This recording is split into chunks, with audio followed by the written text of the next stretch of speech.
தமிழனே இதைக் கேள். இது ஒரு மனிதனின் கதையல்ல, இது ஒரு யுகத்தின் முழக்கம்.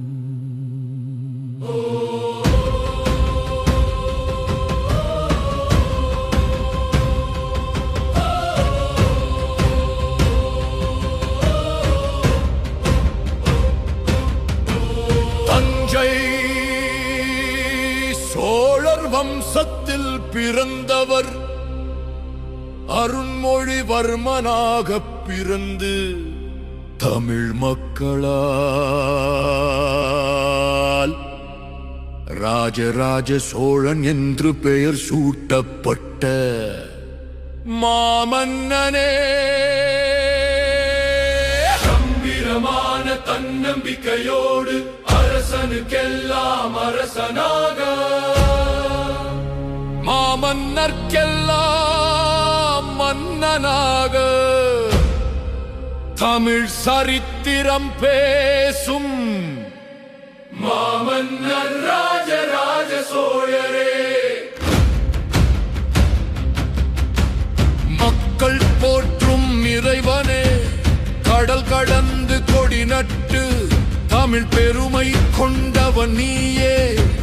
வீர சோழ படை உன் ஆட்சியில், நிலமும் கடலும் உன் கட்டுப்பாட்டில் ஆண்டு வந்த எங்கள் சோழரே, மாமன்னர் ராஜராஜ சோழரே. அச்சமற்ற போர் வீரன் நீ, உன் வீரம் ஒழுக்கத்தில் கட்டுப்பட்டது வெற்றி வெறியில் அல்ல, நியாயத்தின் பாதையில் நடந்தது.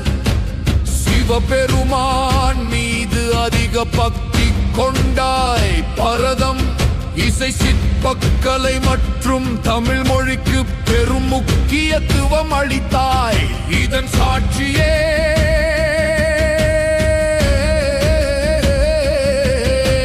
தஞ்சை பெரிய கோவில் எனும் ஒரு கலை பொக்கிஷத்தை தந்தாய். முதல் முறையாக நிலம் அளந்து நியாயத்திற்கு ஏற்ப வரி வகுத்து நீ பாவித்தகன் என்று உலகம் உன்னை அழைத்தது. தேவார திருமுறைகளை மீட்டெடுத்து தமிழுக்கு உயிர் கொடுக்க தெய்வ திருமகனே. மும்முடி சோழனே, சேர சோழ பாண்டியர் ஆகிய மூன்று முடி சூடிய மன்னர்களையும் வென்றவனே. காலம் கடந்தும் உன் புகழ் சொல்ல மெய்கீர்த்தி கல்வெட்டு காவியம் எல்லாம் சாட்சி.